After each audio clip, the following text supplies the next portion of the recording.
मैं इस समय बनारस के पीली कोठी इलाके में हूँ। मुस्लिम बहुल इलाका है। बनारस की अपनी एक खासियत है कि सबसे कम अगर सांप्रदायिक दंगे कभी हुए हैं तो वो बनारस में हुए हैं। लोगों में एक भाईचारा तो है, लेकिन चुनाव के समय हर बार आप देखते होंगे तमाम टीवी चैनल, अखबार के लोग आते हैं, वो जो बुनकर हैं उनकी समस्या दिखाते हैं, लेकिन वो चाहते क्या है इसकी कोई बात नहीं करता है। ये गैस सिलेंडर देखिए, कोई है, ये कोई गैस वाला है, कौन है ये? 200 से 300 रुपये दाम बढ़ गए हैं। 700 कितने गैस सिलेंडर का दाम हो गया भाई, पता है? 730 ले रहे हैं सब, 850, 830 ऐसे ले रहे हैं। अच्छा, तो कोई जो ये चैनल वाले, अखबार वाले लोग आते हैं, ये इन लोगों को गैस का दाम बढ़ा है ये नहीं पूछते हैं? सारी चीज़ें मालूम है, बशर्ते कि ये लोग अपना आकर उसमें जो है ये धांधली करते हैं और कहते हैं कि नहीं आप हमको इतना दीजिए, तब उसमें चोरी भी करते हैं इसको। सब सारे नहीं, जो टीवी वाले आते हैं वो महंगाई पर सवाल नहीं पूछते हैं। ये महंगाई पर कोई सवाल नहीं। महंगाई देखिए, मैं लगातार रिपोर्ट देख रहा हूँ, तमाम चैनल के पत्रकार आते हैं, उनका बढ़ाया सवाल होता है कि बुनकरों की क्या स्थिति है। जो ताज़ा हालात हैं, मोदी जी की वादा करके कहते कोयटा बना देंगे, कुछ हुआ ऐसा? नहीं सर, कुछ नहीं हुआ ऐसा। कुछ भी ऐसा नहीं हुआ है। कोई विकास नहीं है। गली की हालत, सड़क की हालत सभी खराब है। आए दिन गैस का दाम बढ़ गया है। 3 दिन से मोदी जी यहाँ जमे हुए हैं, तो आप लोग को तो बात करनी चाहिए। जी जो है कि कोई सुनने वाला नहीं। मोदी जी का खाली झूठे कार्यालय खोले हैं, कोई सुनवाई नहीं होता नहीं है जनता की। अब हाथ का साथ पसंद है, उसमें क्या लग रहा है? क्या गठबंधन हुआ है अंतिम मौके पर, उससे क्या सहमत हैं आप लोग? नहीं सर, नहीं सहमत है। हम लोग चाहते हैं कि अच्छी सरकार आए, मोदी जैसी सरकार ना आए अब। नहीं तो लेकिन क्या मतलब मुस्लिम समाज के लिए क्या मुद्दा है इस बार? वो किस मुद्दे पर वोट करेगी? मुजफ्फरनगर दंगा मुद्दा है, अखलाक वाला मामला मुद्दा है, सुरक्षा कितना बड़ा सवाल है? सुरक्षा में सिर्फ मायावती और बहन जी का ही जो है क्या लग रहा है? सुरक्षा में केवल बहन जी जो होते हैं, सरकार में सुरक्षा मिलती है मुसलमानों को, व्यापारियों को। शासन बहन जी का सबसे अच्छा था। और सबसे बड़ी बात यह सुरक्षा, यही कांग्रेस जो कहती रही 27 साल यूपी बेहाल, आज वही सपा से मिल के ये लोग गठजोड़ कर रहे हैं। क्या इनकी राजनीति है, क्या कुछ नहीं मालूम पड़ रहा है। तो जो टीवी वाले आते हैं वो आप जो कहते हैं, आपको लगता है कि वो पूरी बात जाती है, उसमें तो कुछ भी मोदी जी के खिलाफ नहीं रहता है, तो आप लोग क्या मोदी जी से संतुष्ट हैं क्या? नहीं कोई विकास नहीं किए हैं। आज भी आप जाके देख लीजिए, सड़क की हाल ये, गली है, पानी भरा रहता है, सारी चीज़ें यहाँ पे, और ना बिजली सही से रह पाती है। बुनकर परेशान है, उनका जो है मजदूर जो है मजदूरी नहीं सही से मिल पाती है। अच्छा, ये मुस्लिम समाज के लोगों को टिकट नहीं मिला, ये बात आप लोग कभी कोई बात करता है, पूछता है कि बीजेपी ने एक भी मुसलमान को टिकट नहीं दिया? और मोदी जी तो ये भी कहते हैं 2.5 लगाएगा जनधन में, तो कुछ नहीं, मोदी जी कुछ नहीं दिए, कुछ नहीं आया, खाली मोदी खाली कहते हैं। आप लोग इतना आपके इलाके में तो सारे चैनल वाले आते हैं, फिर आप लोग इतना बात करने में क्यों संकोच कर रहे हैं भाई? हम तो पहली बार आए हैं इस इलाके में। ये जो लगातार बनारस में एक बड़ा मुद्दा है, मुस्लिम समाज के लोग हैं और तमाम चैनल के लोग आते हैं और हथकरघा उद्योग, बुनकर उद्योग के बारे में बात करते हैं, लेकिन बहुत कम ऐसे लोग हैं। क्या बताइए? अरे हाथी वाला है ना बुनकर, तो हाथी वाला, मैं साइकिल वाला नहीं कर रहा हूँ, मैं ये कह रहा हूँ कि जो बुनकर के बारे में जो आप लोग कह रहे हैं, सारे चैनल वाले आपके यहाँ आते हैं और सब सिर्फ ये दिखा के चला जाता है कि बुनकरों की ये समस्या है या बुनकर क्या काम करें, साड़ी कैसे बनती है। आप लोग को कोई शिकायत नहीं है? जो प्रधानमंत्री जब 3 साल होने वाला है, आप लोग उनके काम से खुश हैं? अरे एकदम खुश नहीं है। तो एक भी चैनल पर ये बात नहीं चलती कि आप लोग मोदी जी से? पहली बात तो आप जो हम लोग का बयान लेके जाते वो पूरा देते नहीं है। टीवी वाला नहीं दिखाता है पूरा? नरेंद्र मोदी ने पूरे मीडिया वालों को एकदम अपने काबू कर लिया। जो हम लोग बयान देते हैं कभी भी पूरा नहीं देते चैनल वाले। पूरे मीडिया को इन्होंने खरीद लिया है। और 3 दिन से बनारस में बने हुए हैं, तो क्या लग रहा है कि काहे बने हुए हैं? डर है या जीत रहे हैं? इतनी परेशानी है कि एक भी सीट न मिले उनको। कोई प्रधानमंत्री आज तक आज़ादी के बाद बता दीजिए कभी रोड शो किया है? कभी नहीं किए होंगे। अरे प्रधानमंत्री का एक अपना म्यार होता है, प्रिस्क्रिप्टिव होता है, कम से कम बड़ी बड़ी सभा। अच्छा, ये जो आते हैं टीवी वाले, तो इन नोटबंदी पर सवाल पूछते हैं कि नहीं? पूछते हैं। हाँ पूछते हैं। क्यों? तो दिखाता नहीं है कोई। मैं तो आज 2 घंटे की रिपोर्ट, कुछ नहीं आता है कोई। नोटबंदी से खुश हैं क्या आप लोग? कोई खुश ही नहीं, एकदम नहीं खुश है। एकदम नहीं खुश है से भाई? परेशानी हुई है सबको, क्या बैंक में परेशानी हुई है? गरीबों को लाइन में खड़ा कर दिया गया। ये बहुत दिक्कत की बात है और सबकी रोजी रोटी बंद हो गई है। कि कोई नोटबंदी से खुश है कि नहीं भाई? कोई खुश नहीं है। बैंक वाले 4 बार पैसा निकालेगा तो 150 रुपया लेंगे, इससे खुश है? हाँ, देखिए कितनी बड़ी परेशानी है। गैस का दाम बढ़ा है, अरे एक तो कलेजा काट दी रात में तो जो पत्रकार आता है उस सब बात उसको क्यों नहीं बताते हैं आप लोग? बताते हैं हम लोग, कई बार लोग आए हैं। कोई दिखाता नहीं है टीवी पर कोई प्रोग्राम। सब ले जाकर रखा जाता है, कोई चीज बुनकर बहुत आप लोग टीवी तो देखते होंगे हैं? तो मोदी जी का रोड शो देखते हैं तो कैसा महसूस होता है? ऐसा महसूस होगा। प्रधानमंत्री आते हैं चले जाते हैं। अरे जब हम दिखाता ही नहीं बोल के इसमें क्या किया जाएगा? क्या नोटबंदी से कुछ फायदा हुआ, नुकसान हुआ है? फायदा क्या होगा? क्या नुकसान हुआ है? तो ये बात तो कोई चैनल पे सबसे ज़्यादा जो मैंने देखा है, पिछले लोकसभा चुनाव हो, विधानसभा चुनाव हो, सबसे ज़्यादा आप लोग के मोहल्ला में पत्रकार आता है, अब बुनकरों की बात करता है, लेकिन ये जो आप लोग कह रहे हैं तो दिखता नहीं होगा। एकदम टीवी में कभी भी नहीं दिखाई दिए, कभी भी टीवी में दिखाई नहीं दिए। तो फिर आप लोग भी पत्रकार से पूछते काहे नहीं है कि भाई तुम लेके जाते हो, दिखाते नहीं हो? जैसे अभी आप ही आए, अभी आपको तो हम लोगों ने सारी चीज़ें बता दी, उसके बाद आप ही अगर कर दो फिर क्या पूछ के क्या करेंगे? उसका कोई मतलब वो नहीं। अब क्या आपके ऊपर हम वो करेंगे, क्लेम करेंगे कि हमारी बात ये आपकी मर्जी है, वो आप खरीदे जाते हैं, मीडिया तो खरीद ली जाती है। तो वोट तो आप लोग टीवी के हिसाब से ही हवा देख के देते होंगे ना कि हवा की लहर चल रही हम है। लोग एक मूड बनाए हैं कि अब की बार हम लोग नरेंद्र मोदी को गुजरात भेज देंगे। हाँ ऐसा है। हाँ उत्तरी दक्षिणी जहाँ तक हम लोग का प्रयास पूरा है कि इनको एकदम गुजरात भेज दें हम लोग। अब बाकी भगवान के ऊपर है। किसको ला रहे हैं? हम लोग ये सपा गठबंधन सरकार। अच्छा, आप लोग किसको ला रहे हम हैं? लोग बसपा बहन जी को ला रहे हाँ? हैं, बहन जी का आप शासन क्या सबसे- चाहते हैं? हम कुछ नहीं चाहते हैं, कुछ भी नहीं चाहते हैं, क्यों? इसलिए नहीं चाहते हैं। हाँ? हम कुछ नहीं चाहते हैं, क्यों नहीं? क्या नहीं बोलने दो उसको। क्या क्या क्या चाहते हो? कुछ नहीं चाहते हैं। मतलब तो डेमोक्रेसी में भरोसा है ना, या लोकतंत्र में भरोसा है, वोट गिराना चाहते हैं कि नहीं चाहते हैं? हाँ चाहते हैं। तो किसी को तो वोट करेंगे ना। हाँ गठबंधन को चाहते हैं। अच्छा, और आप लोग क्या चाहते हैं भाई?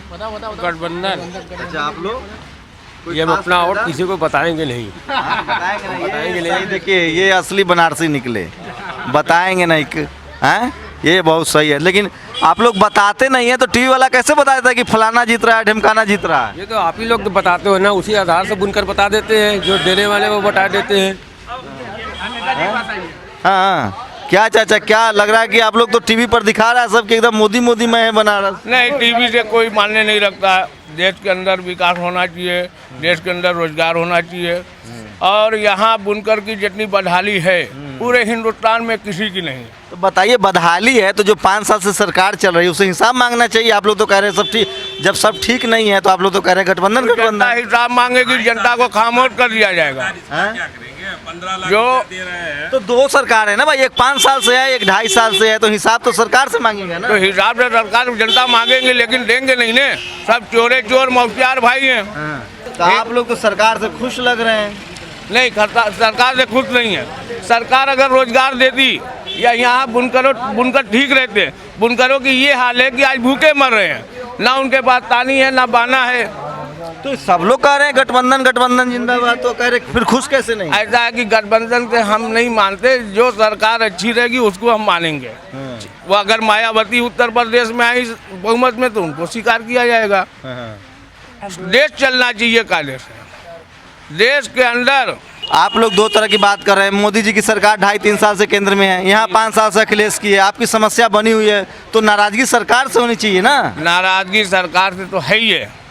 यहाँ ना जो हिंदुस्तान गवर्नमेंट है, ना नरेंद्र मोदी ने कुछ किया 2.5 साल में, और ना 5 साल में अखिलेश सरकार ने कुछ की। यहाँ के बुनकर अभी 2 महीना पहले इतनी बुरी तरह से तरसते थे, पानी भरा हुआ था यहाँ इतना, लेकिन कोई सामने नहीं आया। तो ये लोग अभी तो बोल रहे थे भाई सब लोग खुश हैं, कहाँ गए? वो तो दिख ही नहीं रहे। चलिए अच्छी बात है। हाँ? यहाँ हर लोग खुश नहीं है, लेकिन जो मान लो कि हम लोग का सरकार से खुश हैं आप लोग? सपा की सरकार से कोई खुश नहीं है और ना ही बीजेपी की सरकार से कोई खुश है। हाँ तो यूपी में बदलाव चाहते हैं, बहुजन समाज पार्टी की सरकार चाहते हैं, अमन चैन की सरकार होती है वो। हाँ भाई, सही बात कह रहे हैं। हाँ? क्या सही है, सपा की सरकार सबसे बेहतर है। तो फिर आपकी समस्या क्यों नहीं दूर हो? जब आप सपा वाली सरकार है तो फिर समस्या क्या है बुनकरों की? उनकर की समस्या सब ठीक है। सब ठीक है ना? अब ये लीजिए भाई, तो कोई समस्या नहीं है ना बुनकरों की? 2014 में मोदी जी बोले कि सबके अकाउंट में 15। ए तो नोटबंदी से खुश है ना? नहीं सर, अरे आप बोलिए, आप आइए तो नेता, बता रहे इधर थे। आइए। नोटबंदी से खुश है ना? नोटबंदी तो खुश नहीं है, फिर आप लोग सरकार से खुश नहीं है, नोटबंदी से खुश नहीं, फिर भी सपा की बात कर रहे हैं भाई। सपा से खुश हैं? सपा संतुष्ट, उससे हम लोग संतुष्ट हैं। हाँ, जैसे क्या क्या हुआ, मतलब वही तो बताइए। सरकार से संतुष्ट है तो क्या क्या की सरकार ने? अरे सपा ने हमको जो है ये बिजली के लिए 60-65 रुपया जो महीना, ये हमारे लिए ये सबसे बेहतर उन्होंने किया, इसलिए सपा की सरकार हमारे लिए सबसे बेहतर है। क्या 65 रुपए के महीने से कारोबार चल जाएगा? क्या बुनकर 65 रुपए में अपना जो है पेट पाल लेगा? इस गरीबी की जो है परेशानी, जो महंगाई में जूझ रहा है बुनकर, वो कैसे चल पाएगा? नहीं, आपने सोचो ना, ये अरे केंद्र की जिम्मेदारी है। सरकार दोनों चला रहे हैं भाई, जिम्मेदारी तो दोनों की होनी चाहिए। चलिए, अपनी अपनी राय है लोगों की। और हाँ, जो मोदी जी बोले कि सबके अकाउंट में 15-15 लाख रुपया विदेश से आएगा, आज तक आया? 3 साल हो गया। किसी से पूछिए, किसी के अकाउंट में 15 मुफ्त में 15 लाख क्यों चाहते हो? और कौन देगा? वो तो जुमला था, वो तो बोल दिया कि जुमला है। क्या लग रहा है कि जुमला वाला जो मामला है वो गठबंधन होने से अखिलेश को फायदा हो रहा है, नुकसान हो रहा है? नुकसान होगा, ये दोनों सरकारों को नुकसान होगा। सिर्फ बढ़िया सरकार अगर देखा जाए तो बहन जी की सरकार है, इससे बढ़िया अब तक कोई नहीं सरकार चलाई। अखिलेश इतना मजबूत थे तो गठबंधन क्या कर ले भाई? बीजेपी वाला तो कह रहा है कि अखिलेश की हालत खराब है इसलिए गठबंधन कर लिए। भाई अगर अखिलेश सरकार का काम बोलता है, उनको लगता है कि बहुत अच्छा विकास कार्य किए हैं, तो जनता उनको स्वयं वोट दे देती। तो उनको बैसाखी के लिए गठबंधन की आवश्यकता क्यों पड़ी? यानी कि वो कहीं ना कहीं से वो विकास कर नहीं पाए हैं। जो पैसा आम जन के विकास पे खर्च होना चाहिए था, वो एडवर्टीजमेंट विज्ञापन पे खर्च हुआ है। आज जब चुनाव का समय है तो हमारे घबराहट थी और मजबूरी में उन्होंने कांग्रेस से गठबंधन कर लिया, जबकि कांग्रेस कह रही थी कि यूपी बदहाल है। हाँ, आज वही कांग्रेस कह रही है कि यूपी बदहाल है और प्रदेश में गुंडाराज स्थापित है, लॉ एंड ऑर्डर की स्थिति खराब है। तो लगता है कि मोदी जी भी डरे हुए हैं। 3 दिन एक प्रधानमंत्री बनारस में आके टिक जाए, दर्शन खाली करने नहीं आए हैं, दर्शन देने भी नहीं आए हैं, लगता है कुछ और मकसद है। मोदी जी समझ चुके हैं कि हमने अपने जुमलेबाजी से और काशी की जनता के साथ जो 2014 के चुनाव में छलावा किया है, आज उसकी वास्तविकता जनता के सामने है। तो विधानसभा में जनता ने मूड बना लिया है मोदी जी को जवाब देने का। तो उसी घबराहट में मोदी जी किसी तरह से अपनी साख बचाने के लिए काशी में कैंप किए हुए हैं। तो देखिए, ये बात सही है। जिस तरह से एक प्रधानमंत्री, बनारस में सिर्फ 5 विधानसभा की सीटें हैं, क्या प्रधानमंत्री साख बचाने की लड़ाई लड़ रहे हैं? क्योंकि एक प्रधानमंत्री इसी जगह बनारस से जो अंतिम दौर में 7वें फेज में जो चुनाव होना है, एक ज़िला है जौनपुर जनपद में 9 विधानसभा की सीटें हैं, बनारस में 5 विधानसभा की सीटें हैं। चलिए, सबको अपने प्रचार करने का अधिकार है, लेकिन एक सवाल जनता के मन में है कि क्या प्रधानमंत्री मोदी फंसा हुआ महसूस कर रहे हैं, फंस गए हैं, उनको कैंप करना पड़ रहा है। और 100 सांसद 15 से ज़्यादा कैबिनेट मंत्री जो हैं वो 50 सीटों के लिए कैंपेन कर रहे हैं पूर्वांचल में बैठ के, मतलब बनारस में बैठे हुए हैं। तो कहीं ना कहीं इससे तो साफ जाहिर है कि बीजेपी बैकफुट पर है। नतीजा क्या होगा इसके लिए आपको 11 मार्च तक इंतज़ार करना है। लेकिन वो तमाम टीवी चैनल, अखबार वाले जो लगातार दिखा रहे हैं बनारस में जो एक हवा बनाने की कोशिश कर रही है, उसके अगर उससे अलग आप जब ग्राउंड पे जाएंगे तो नोटबंदी, गैस की कीमत बढ़ी है, उससे लोग ज़रूर परेशान हैं और बहुत सारी वजह हैं। वो तबका जो शोषित है, वंचित है, चाहे वो माइनॉरिटी है, वो कहीं ना कहीं बोलने में एक डर महसूस करता है। तो बनारस के कई रंग है, लेकिन लगातार आपके पास टीवी के जरिए, अखबार के जरिए सिर्फ एक रंग दिखाया जा रहा है। और इसको आप समझिए, टीवी अखबार के अलावा भी लोगों से बात कीजिए, उसका एक अलग कहना है, उनकी कुछ अलग समस्याएं हैं। ऐसा नहीं कि बनारस में सिर्फ रोड शो ही हो रहा है, और भी चीज़ें हो रही है और जनता जो है वो सब समझ बूझ रही है। इसलिए असली जो नतीजा आएगा वो 11 मार्च को आएगा और तब आप अंदाज़ा लगाइएगा कि जो रोड शो हो रहा था, जो भी पार्टी रोड शो कर रही है वो बैकफुट पर है, या एक प्रधानमंत्री 3 दिन बनारस में कैंप कर रहे हैं तो उसके क्या मायने मतलब है। ये सब 11 तारीख को। लेकिन जनता जो है वो अभी अपने पत्ते नहीं खोल रही है। हो सकता है कि वो 8 मार्च को जब वोटिंग हो और 11 मार्च को आपको उसका नतीजा मिल जाएगा। लेकिन जो दिखाया जा रहा है, जिस तरह की बात, जिस तरह की लहर कही जा रही है, उस तरह की कुछ लहर चल भी नहीं रही है, क्योंकि मैं भी जनता से मिल रहा हूँ। कैमरामैन गौतम के साथ शंभू कुमार सिंह, नेशनल दस्तक, पीली कोठी, वाराणसी।